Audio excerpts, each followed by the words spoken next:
The purpose of fluid power is to transmit power from one location to another. In the mid-1600s, Blaise Pascal, a French mathematician, made a very important contribution in the field of fluid motion. This contribution, known as Pascal's law, relates the transfer of pressure through a fluid.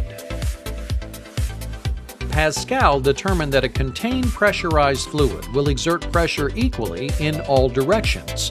Pascal's law states that pressure set up in a confined body of fluid acts equally in all directions and always at right angles to the containing surfaces. Another important property of fluid mechanics was discovered in the late 1600s by Robert Boyle, an Irish physicist. Boyle's law is an experimental gas law which describes how the pressure of a gas increases as the volume of gas decreases.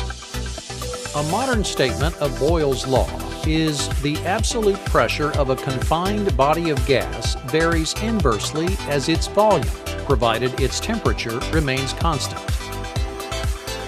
In a physical system, this means that as the volume decreases, the pressure increases.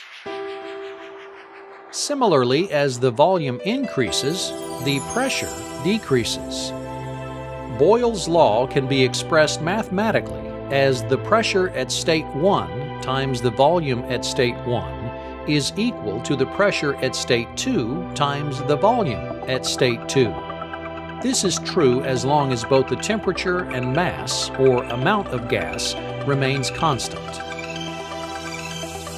In the late 1700s, Jacques Charles, a French scientist and mathematician, discovered an important rule regarding gases under pressure.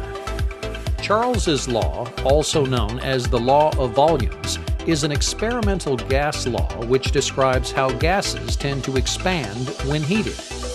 It states that if the pressure of a gas is constant and its temperature is raised, the volume will also be raised by the same ratio.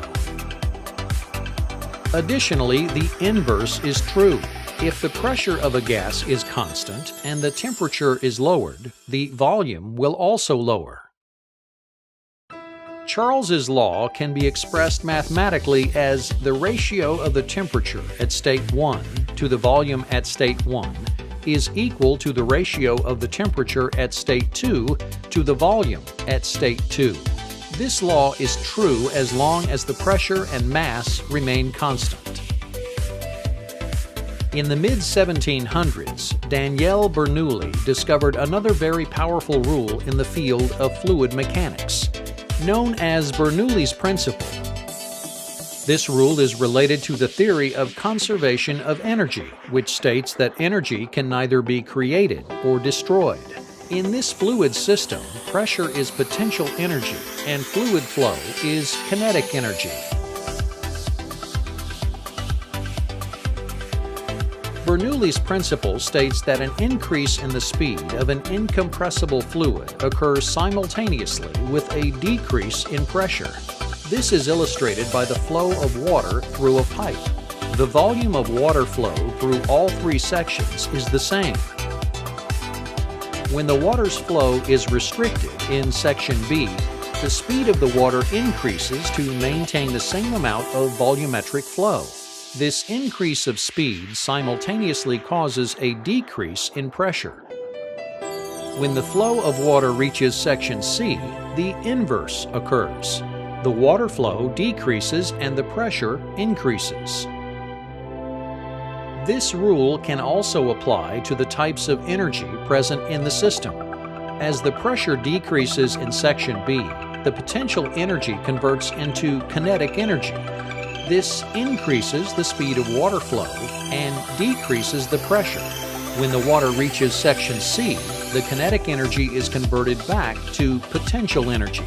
This is illustrated by the decrease in speed of the water flow and its simultaneous increase in pressure.